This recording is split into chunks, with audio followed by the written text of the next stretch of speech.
Hello students. तो देखिए, last lecture में हमने बात की थी about atomic mass, molar mass, molecular mass, ठीक है, मोल कॉन्सेप्ट, इन सब के बारे में हमने बात की थी, ठीक है। और लास्ट में हमने बात की थी अबाउट डाल्टन्स एटॉमिक थ्योरी, ठीक है। चलिए, आज हम वहीं से आगे स्टार्ट करते हैं। तो डाल्टन आपका वो बंदा था जिसने सबसे पहले हमें बताया था किसके बारे में, एटम के बारे में, ठीक है। उसके बाद एटम्स की डिस्कवरीज के लिए बहुत सारे साइंटिस्ट आगे आए, ठीक है, और उन्होंने अपने अपने हिसाब से क्या किया, एटम्स का डिफरेंट डिफरेंट स्ट्रक्चर प्रेजेंट किया, ठीक है। तो उसमें सबसे पहले आता है आपका नाम किसका, थॉमसन का, जे थॉमसन। उसने सबसे पहले एटम के बारे में बताया, ठीक है। हालांकि वो सही तो नहीं था, बट क्योंकि सबसे पहले उसी ने बताया था तो उसके बारे में हम एक बार बात ज़रूर करते हैं, ठीक है ना। तो एटम कैसा होता है, उसका स्ट्रक्चर कैसा होता है, उसके लिए जो फर्स्ट मॉडल दिया था that is given by Thomson, जिसे हम बोलते हैं थॉमसन्स एटॉमिक मॉडल,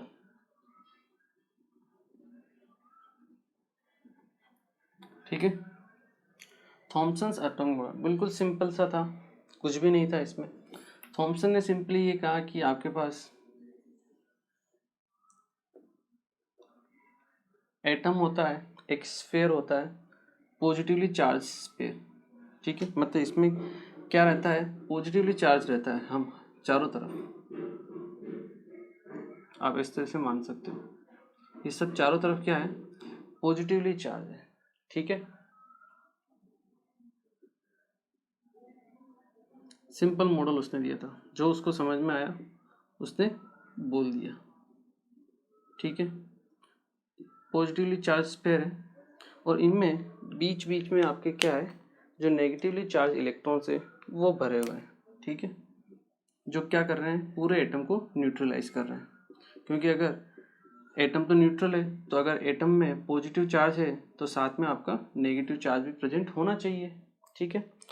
तो उसने बोल दिया कि भैया जो स्पेयर है आपका सिंपल, वो तो पॉजिटिवली चार्ज है और उसके अंदर आपके इलेक्ट्रॉन क्या है, फिल है, बिखरे हुए हैं।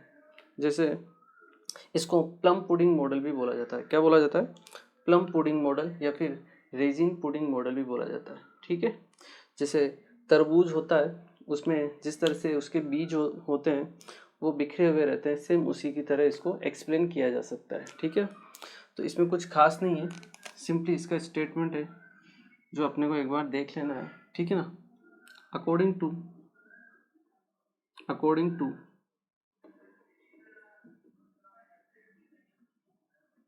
अकॉर्डिंग टू थॉमसन, ठीक है, according to Thomson the atom,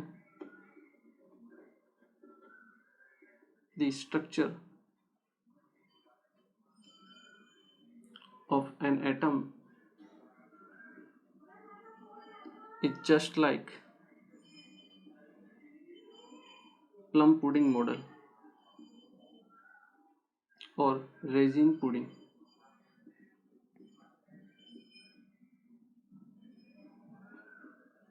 model in which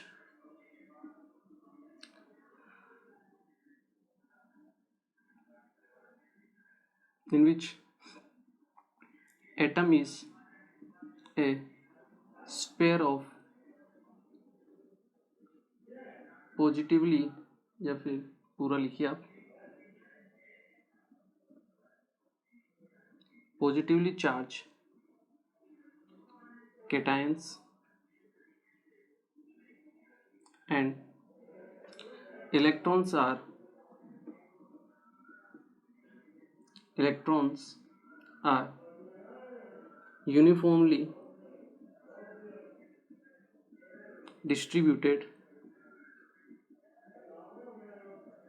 in it, so that so that the overall atom is neutral, ठीक है। ये सिंपल मॉडल था किसका, थॉमसन मॉडल का। ये आपको भी पता है, ये मुझे भी पता है कि ऐसा कुछ भी होता नहीं है, गलत है ये, ठीक है। पर फिर भी हम इसको एक बार ज़रूर देखते हैं। क्लियर है? चलिए इसे आप नोट कर लीजिए, फिर हम आगे बात करते हैं। क्लियर है? चलिए इसके बाद जो मॉडल आया दैट इज़ रदरफोर्ड मॉडल, ठीक है। वैसे जो आप ये 9th-10th में पढ़ा है, ये मैं फिर से आपको 11th की क्लास में पढ़ाऊँगा फिर से, और इनको हम डिटेल में पढ़ेंगे, ठीक है ना। अभी मैं केवल आपको थोड़ा थोड़ा ओवरव्यू दे देता हूँ इनका कि कैसे होता है, ठीक है ना। तो जो सेकंड मॉडल था that is Rutherford's alpha scattering experiment.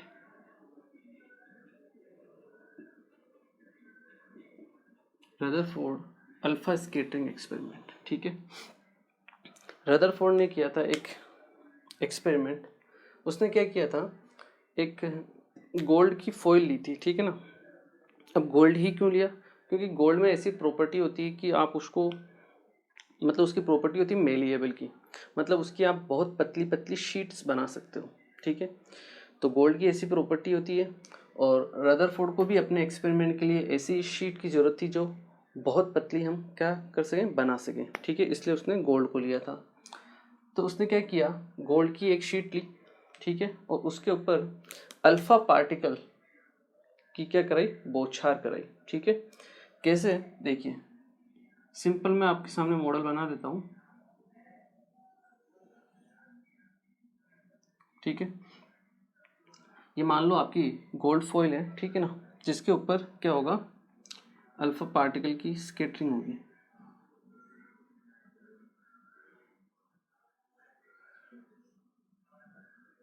यहाँ पे हमने अल्फा पार्टिकल फिल किया हुआ है, ठीक है। मतलब अल्फा पार्टिकल मतलब एक ऐसा रेडियो एक्टिव सब्सटेंस होता है जो क्या है, अल्फा पार्टिकल्स को एमिट करता है कंटिन्यूसली, ठीक है। वो हमने यहाँ पर फिल कर दिया, ठीक है। अब इससे होगा क्या, कंटिन्यूसली आपके पास अल्फा रेज निकलेगी इस तरीके से, ठीक है। और उसके सामने रख दी उसने गोल्ड फॉइल को। क्लियर है? अब ये जो अल्फा रेज है ये यहाँ से निकलेगी और टकराएगी गोल्ड की फॉइल्स के साथ, ठीक है। अब पता कैसे चलेगा, इसके लिए उसने क्या किया, यहाँ पर पीछे की तरफ बैक साइड में एक फिल्म लगाई, ठीक है, या फिर जिसे हम बोलते हैं एक प्लेट लगाई, ठीक है। इसको हम बोलते हैं फ्लोरोसेंट स्क्रीन, फ्लोरोसेंट स्क्रीन। ये होती है जेडानस की बनी हुई, ठीक है। इसकी प्रॉपर्टी क्या होती है कि जब भी कोई रे या जैसे अल्फा पार्टिकल की जो रे है वो इससे टकराएगी, यहाँ पे एक छोटा सा क्या स्पार्क प्रोड्यूस होगा। क्या प्रोड्यूस होगा? स्पार्क प्रोड्यूस होगा। तो हमें पता चल जाएगा कि हाँ भाई यहाँ से रे निकल रही है और इस स्क्रीन पर यहाँ पर वो टकरा रही है। क्लियर है? वरना पता ही नहीं चलेगा अगर टकरा भी रही हो तो, ठीक है ना। तो देखिए यहाँ से रेज निकलती है, यहाँ जाके टकराती है, स्पार्क प्रोड्यूस होता है, करेक्ट है। यहाँ से रे निकलती है, टकराती है, स्पार्क प्रोड्यूस होता है। यहाँ से रे निकलती है, टकराती है, स्पार्क प्रोड्यूस होता है। सेम इसी तरीके से यहाँ से नीचे से भी कुछ रेज निकलती है और स्पार्क प्रोड्यूस होता है और टकराती है, ठीक है। तो इसके बेसिस पर उसने कुछ ऑब्जर्वेशन किए और कुछ ऑब्जर्वेशन के ऊपर उसने कुछ कंक्लूजन निकाले, ठीक है। तो उनको हम क्या करते हैं, साथ साथ पढ़ लेते हैं, ठीक है। उसने कुछ तो क्या निकाले, ऑब्जर्वेशन। उसने कुछ ऑब्जर्वेशन किए और उसके बेसिस पर उसने कुछ कंक्लूजन निकाले,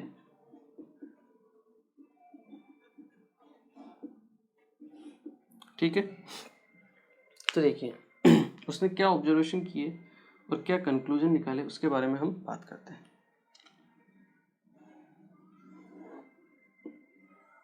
ठीक है। सबसे पहले तो उसने ये ऑब्जर्व किया, अच्छा अल्फा पार्टिकल, सबसे पहले बात करें अल्फा पार्टिकल होते क्या है। अल्फा पार्टिकल बोला जाता है He+ को, He2+ को, ठीक है, He2+ को, इसको हम डबली आयोनाइज्ड हीलियम आयन भी बोलते हैं। क्या बोलते हैं? डबली आयोनाइज्ड हीलियम आयन, क्योंकि इसके ऊपर चार्ज कितना है? +2, डबल मीन्स +2, तो डबली आयोनाइज्ड हीलियम एटम भी इसको बोला जाता है, या फिर इसको न्यूक्लियस ऑफ हीलियम एटम भी बोला जाता है। अल्फा पार्टिकल क्या बोला जाता है? न्यूक्लियस ऑफ हीलियम, ठीक है। ये सब आगे पढ़ेंगे, कोई चिंता नहीं वाली बात नहीं आपके लिए। तो देखिए मेन चीज़ की तरफ हम बात करें तो उसने क्या है, कुछ ऑब्जर्वेशन किए। कुछ ऑब्जर्वेशन क्या किए कि most of the alpha particles जो हैं वो स्ट्रेट जाते हैं, एटम से निकल जाते हैं और पीछे की तरफ स्क्रीन पर टकरा जाते हैं। इसका मतलब क्या है? इसका मतलब क्या है कि किसी भी एटम का जो मोस्ट ऑफ द पार्ट है वो क्या है? खाली है, मतलब मोस्ट ऑफ द स्पेस जो है वो वेकेंट है, एम्प्टी है। इसलिए तो अल्फा पार्टिकल सीधा जा रहा है और पीछे जाके टकरा रहा है। इसका मतलब उसे रास्ते में कुछ भी नहीं मिल रहा है, रास्ता एकदम खाली है, स्ट्रेट है। बस यही इसका क्या था? फर्स्ट ऑब्जर्वेशन और फर्स्ट कंक्लूजन था। फर्स्ट ऑब्जर्वेशन क्या था? The most of the alpha particles passes through the atom without any deviation।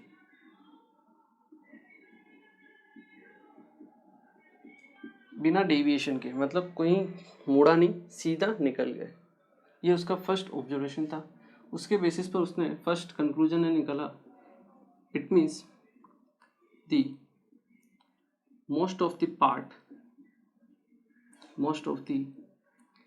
Part of an atom is empty. क्या है? खाली है। चलो ठीक है। कुछ रेज ऐसी थी जब उसने देखा कि जो गई और थोड़ा सा डेविएट होके दूसरी तरफ चली गई।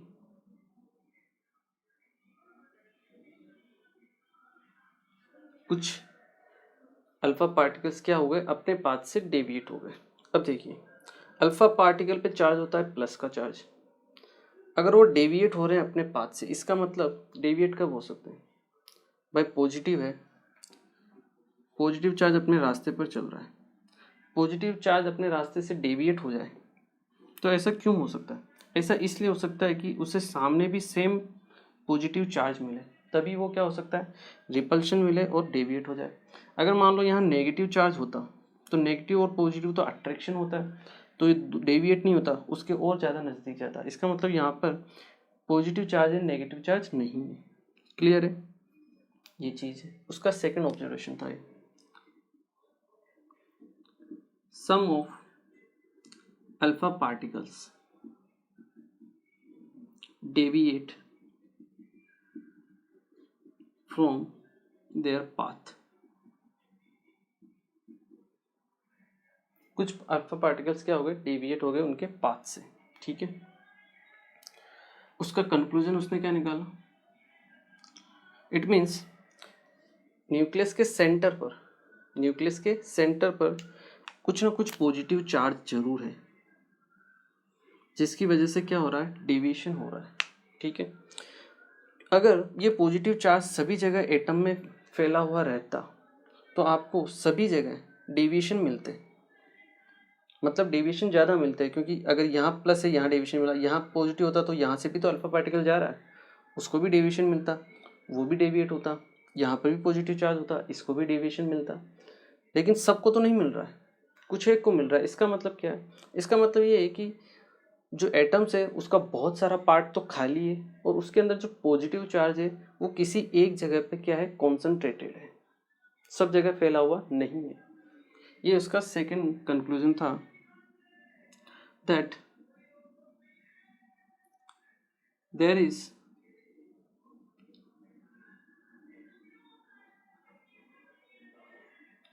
The positive charge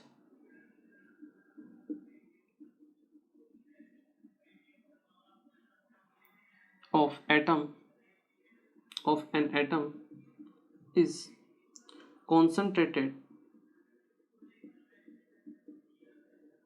at a very small space, बहुत कम स्पेस में क्या है आपका एटम का पॉजिटिव चार्ज क्या है, कॉन्सेंट्रेटेड है। और इस छोटे जो स्पेस है उसको उसने क्या नाम दिया था, उसको इसने नाम दिया था न्यूक्लियस बाद में। ठीक है, तो रदरफोर्ड मॉडल जो एक्सपेरिमेंट था उससे हमें न्यूक्लियस की डिस्कवरी मिलती है, पता चलती है किसकी, न्यूक्लियस की। ठीक है, ना तो प्रोटॉन की, ना इलेक्ट्रॉन की, ना ही न्यूट्रॉन की।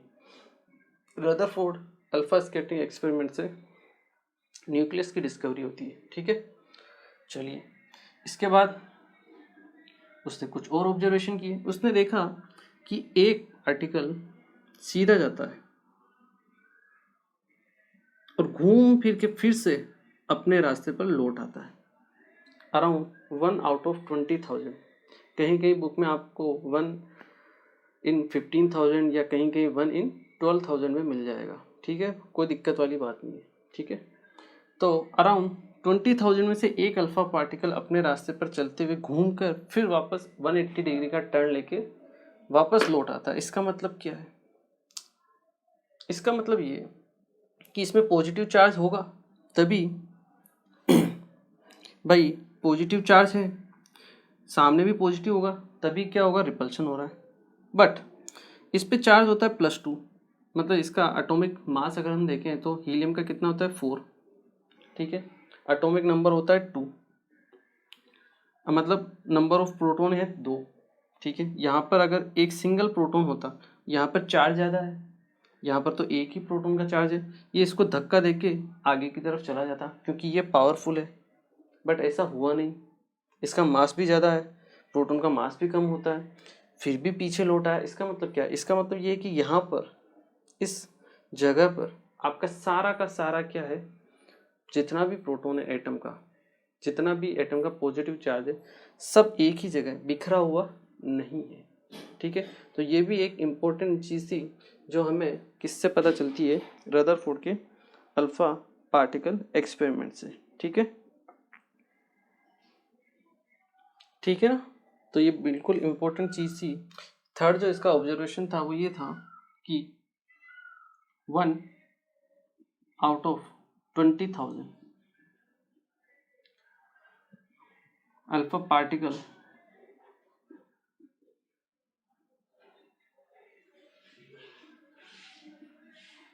just returned from 180 degree deviation। Clear है, इसका मतलब क्या है, इसका मतलब वही हुआ कि आपके जो आपका पॉजिटिव चार्ज है वो एक जगह कॉन्सेंट्रेटेड है और एक स्मॉल स्पेस में होता है। ठीक है मतलब जितने भी आपके चार्ज होगा वो सब एक ही जगह होगा, और ये चार्ज किसके बराबर होगा, जितने इलेक्ट्रॉन होंगे उनके बराबर होगा। ठीक है, क्योंकि एक एटम न्यूट्रल है तो जितना पॉजिटिव चार्ज होगा उतना ही क्या होगा, आपका नेगेटिव चार्ज भी होगा। ठीक है ना, तो ये चीज़ भी इम्पोर्टेंट है। कंक्लूजन भी इससे जो थर्ड कंक्लूजन इसने निकाला कि the positively the positive charge and negative charge are equal in an atom. ठीक है, तो ये उसने कुछ 3 ऑब्जर्वेशन लिए, उससे 3 कंक्लूजन निकाले। ठीक है, और डिस्कवरी की किसकी, आपके किसकी डिस्कवरी की उसने, न्यूक्लियस की डिस्कवरी की, जो इम्पोर्टेंट चीज़ है। रदरफोर्ड के अल्फा स्कैटरिंग एक्सपेरिमेंट से न्यूक्लियस की डिस्कवरी होती है, ना इलेक्ट्रॉन ना प्रोटॉन ना न्यूट्रॉन की डिस्कवरी होती है। तो ये इम्पोर्टेंट चीज़ है जो आपको क्या करनी है, ध्यान रखनी है। ठीक है, इसके अलावा अगर हम बात करें तो इसके कुछ ड्रॉबैक्स भी थे, क्योंकि हमें पता है ये भी सही मॉडल नहीं था। इसके बाद बोहर का मॉडल आया था, वो इससे थोड़ा सही था ज़्यादा। तो इस पर भी कुछ ना कुछ क्या है, ड्रॉबैक्स है। वो ड्रॉबैक्स क्या है उनके बारे में भी हम बात कर लेते हैं। एक बार आप ऐसा कीजिए, आप इस सबको नोट कर लीजिए। तो इस बेसिस पर उसने रदरफोर्ड ने क्या दिया, एक अपना मॉडल भी दिया। वो मॉडल क्या था उसके बारे में हम बात करते हैं, फिर हम इसके ड्रॉबैक के बारे में लिख लेते हैं, ठीक है।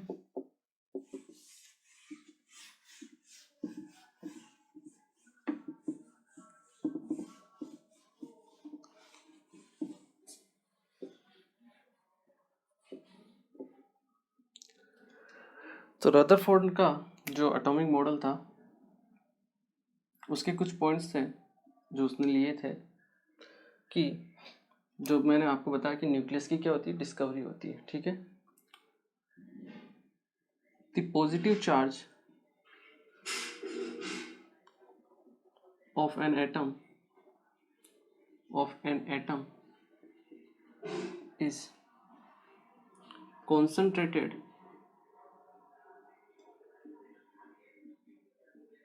in a very small space or very small part, and that is known as nucleus. तो हर एक एटम में एक न्यूक्लियस होता है, ठीक है, जिसमें उसका सारा का सारा पॉजिटिव चार्ज भरा हो रहता है। मोस्ट ऑफ द पार्ट क्या होता है, एम्प्टी होता है, ठीक है। और जो इलेक्ट्रॉन्स होते हैं, प्रोटॉन, पॉजिटिव चार्ज और नेगेटिव चार्ज दोनों क्या होते हैं, इक्वल होते हैं नंबर्स में। और जो इलेक्ट्रॉन्स होते हैं वो न्यूक्लियस के अराउंड क्या है, कॉन्सेंट्रिक पाथ में घूमते रहते हैं, चक्कर लगाते रहते हैं। The negatively charge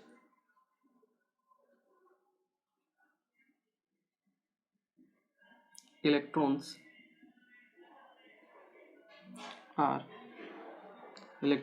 are revolving around the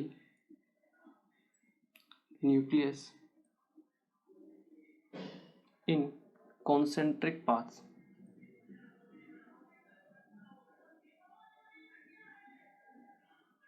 which are known as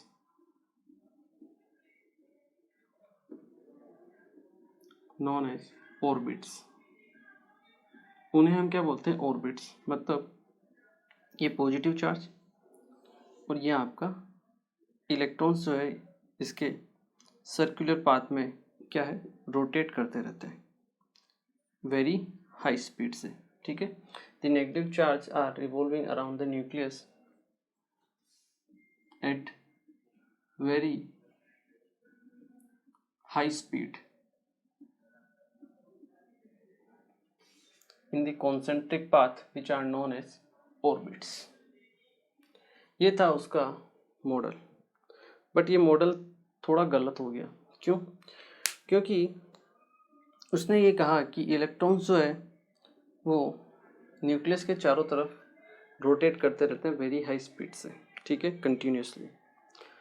तो इसके बेसिस पर एक साइंटिस्ट था जिसका नाम था मैक्सवेल, ठीक है। हो सकता है ये आप लोगों ने सुना हो, नहीं सुना हो, कोई बात नहीं है। मैक्सवेल एक साइंटिस्ट था, उसने एक थ्योरी दी थी, ठीक है। इसको एक बार आप क्या कीजिए, नोट कीजिए। चलिए, तो मैक्सवेल की क्या थ्योरी थी, उसके बेसिस पर ही इसका क्या होता है, ड्रॉबैक होता है। किसका, रदरफोर्ड का। तो हम लिख सकते हैं ड्रॉबैक्स ऑफ रदरफोर्ड मॉडल।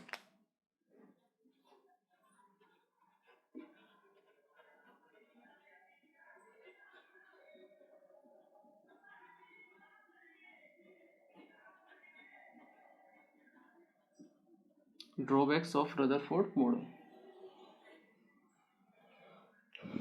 ठीक है। तो देखिए रदरफोर्ड ने क्या कहा था कि न्यूक्लियस के चारों तरफ इलेक्ट्रॉन जो है रोटेट करते रहते हैं कंटिन्यूसली हाई स्पीड से, ठीक है। नेगेटिव चार्ज होता है इलेक्ट्रॉन पर और यहाँ पर है पॉजिटिव चार्ज।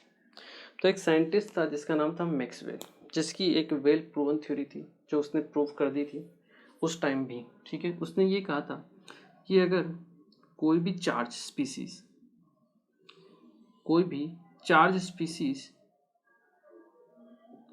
किसी दूसरे चार्ज स्पीसीज के साथ में कोई भी चार्ज स्पीसीज दूसरे चार्ज स्पीसीज के अराउंड अगर कंटिन्यूसली रोटेट करती है, ठीक है, तो इसकी कुछ ना कुछ क्या होती है, स्पीड होती है। और ये कंटिन्यूसली क्या है, एक्सेलरेटेड मोशन में होता है, ठीक है, क्योंकि इसकी डायरेक्शन चेंज होती रहती है तो एक्सेलरेटेड मोशन में होता है। और इसकी वजह से इसकी जो एनर्जी है वो हमेशा रेडिएशन की फॉर्म में निकलती रहती है। मतलब हर बार जैसे इसका एक राउंड कंप्लीट होगा कुछ ना कुछ रेडिएशन निकलेगी और इसकी एनर्जी कम होती जाएगी, जो एक चार्ज स्पीसीज है, ठीक है। तो इस हिसाब से अगर देखा जाए तो पहले तो ये इलेक्ट्रॉन ऐसे घूमता रहेगा, एक राउंड लगाएगा, लेकिन जैसे ही यहाँ कंप्लीट होने लगेगा इसकी एनर्जी कुछ ना कुछ कम होगी, ख़त्म होगी, तो फिर से दोबारा इसी पाथ पर नहीं चल पाएगा, इसी पाथ पर रोटेट नहीं कर पाएगा।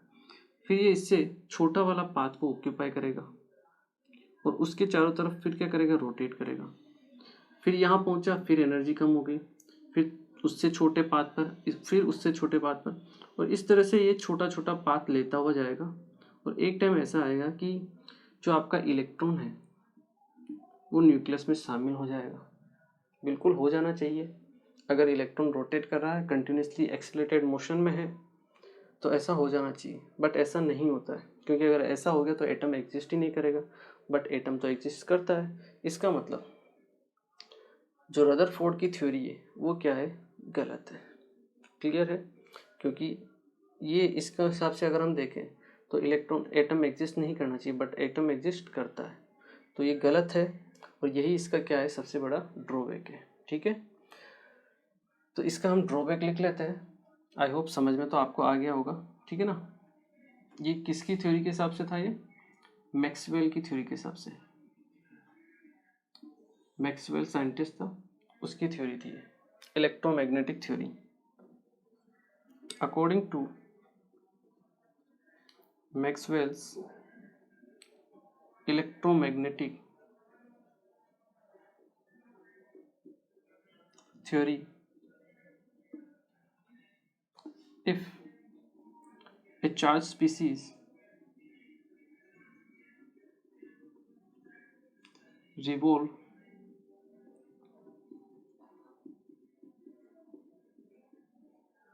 continuously revolve around the other charged species,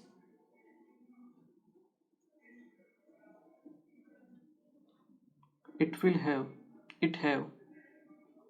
accelerated motion,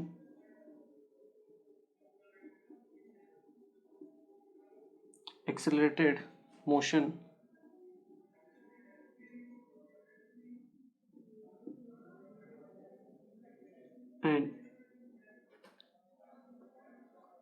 due to this the revolving particle or revolving species continuously loses its energy and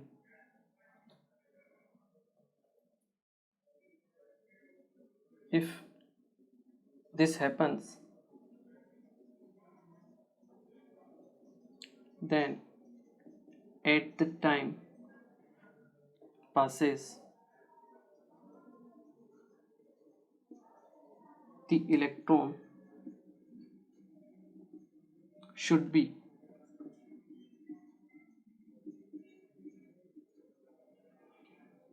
jump into the nucleus.